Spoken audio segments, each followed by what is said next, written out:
was walking past this here county courthouse square, and on a park bench, an old feller was sitting there.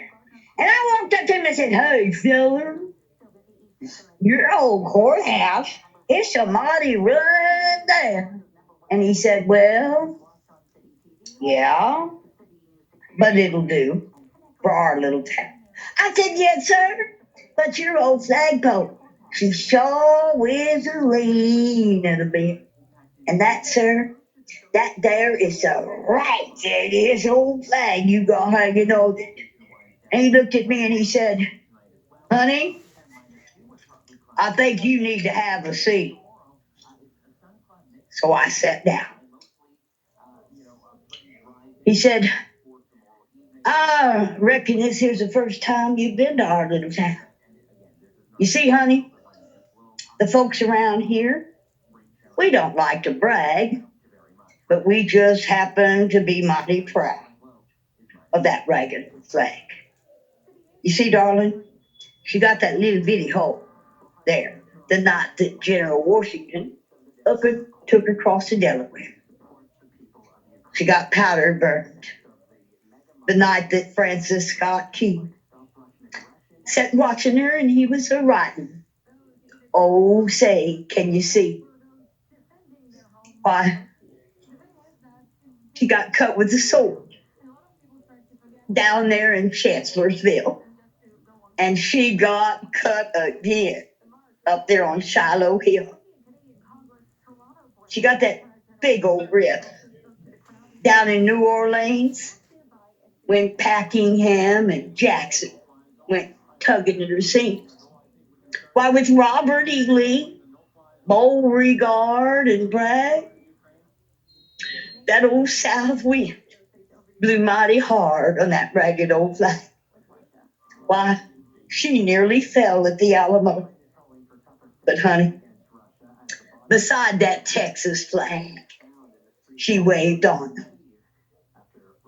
She got that big old hole back in World War I from the shell of one of them big old German Bertha guns.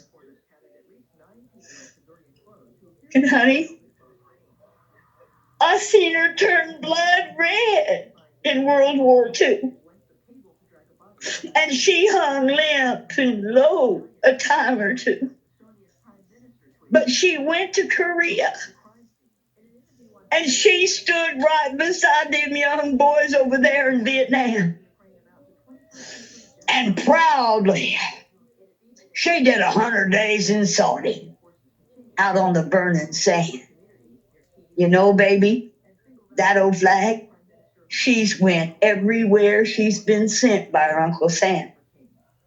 And proudly, we have always waved her from ships out on the briny foam. But the truth is, we have just about quit waving her right back here at home. Why, in her own homeland, she's being abused. She's been burned, dishonored, denied, and refused. And this here government for which she stands, why, it is scandalized throughout the land. Do you remember when terrorists came out of the sky and thousands of people would suffer and die? When 911 was the call, when on 911 those towers did fall. But Americans, they stood up and they gave her a hand, and proudly upon that graveyard rubble, that old flag did stand. Now, I know you might think she's threadbare and she's wearing mighty thin. But, honey, I happen to believe that she's in pretty good shape for the shape she's in. You see, darling, I'm the old feller that raises her up every morning, and I take her down every night. And I ain't never gonna let her touch the ground. And I'm always gonna take the time to fold her up right. Well, on second thought, I do like to brag because I happen to be mighty proud of that ragged old flag. Thank you.